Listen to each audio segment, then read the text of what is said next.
Assalomu alaykum do'stlar. Bugun 11-aprel.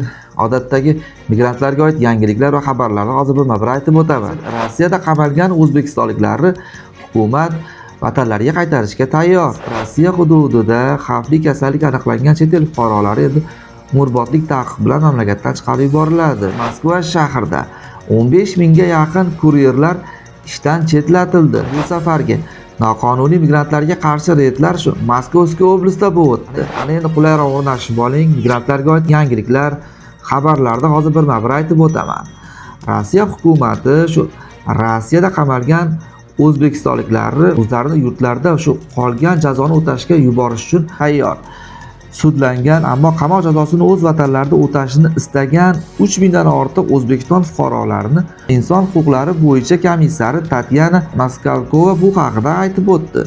Biroq u O'zbekiston fuqarolarini qaytarish uchun 1998-yilgi mahbuslarning fuqaroligi bo'lgan mamlakatda jazoni o'tash uchun qaytarish to'g'risidagi xalqaro shartnomaga qo'shilishi kerakligini ta'kidladi. Sizlar nima deb o'ylaysizlar do'stlar? Shu video ostida izohlarda qoldiringlar. Endi xavfli kasalliklar aniqlangan migrantlar mamlakatdan umrbodlik taqiq bilan chiqarib yuborilishi mumkin. Xavfsizlik kengashi raisi o'rinbosari Dmitriy Medvedev bu haqida alohida to'xtalib o'tdi. U shuningdek muammolardan biri migrantlar mahalliy bir to'planib olib, alohida jamoalarga yashaydigan etnik ajrab olishlar to'g'risida ta'kidladi. Yuqumli kasalliklari bo'lgan chet el fuqarolarini o'zi shundoq ham umrbodlik taqiq bilan mamlakatdan chiqarib yuboriladi. Etnik to'planishlarga keladigan bo'lsak, endi chet el fuqarolari albatta o'zlari kirib kelgan joylarda til bilish darajalari juda past bo'lganligi sababli endi biz o'zimizni ona tilimizga yaqin emas-ku rus tili uncha. Endi qo'ldan kelgancha albatta chet el fuqarosi bu haqida o'rganib keladi, lekin ommabop shu bozorlarga, ko'p muhojirlar bor yerlarga kirib kelishga harakat qiladi.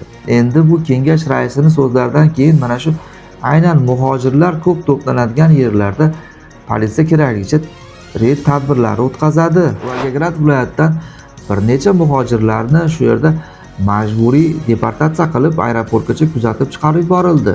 Bu yerda O'zbekiston, Tojikiston va Turkmaniston fuqarolari ham bor. Ketayotgan migrantlarning so'zlariga ko'ra, ularning ko'pchiligi shu Rossiyada qaytishi rejalashtirilmayapti.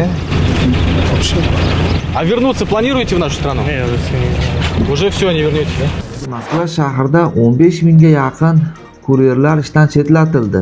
Taxminan shu 15 mingga yaqin belgilangan talablarga javob bermagan kuryerlar ishdan chetlatildi. Bunga asosiy sabablar shu kuryerlarning tashqi ko'rinishi, transport vositalari bilan bog'liq muammolar yoki sumkalarining holatlari, kiyim boshlaridagi holatlar sabab bo'lgan. Rossiyaning transport vazirligi yaqin kelajakda shu 4-5 yil buyog'ida shu dronlar yordamida kuryerlarsiz yetkazib berish odatiy holga aylanishi haqida aytib o'tyapti. Bu safargi noqonuniy migrantlarni aniqlashda politsiya reyd tadbirlarini shu Moskovskiy oblastida o'tkazdi. Bu yerda Rossiya fuqarolari orasida shu harbiy ro'yxatga turmagan Rossiya fuqarolarini ham politsiya mahkamasiga olib ketildi shu chet elliklar bilan birgalikda va ularga harbiy xizmatga yozilish uchun chaqiruv qog'ozlari ham berildi. Do'stlar, sizlarga tayyorlagan yangiliklar, xabarlarim shulardan iborat edi.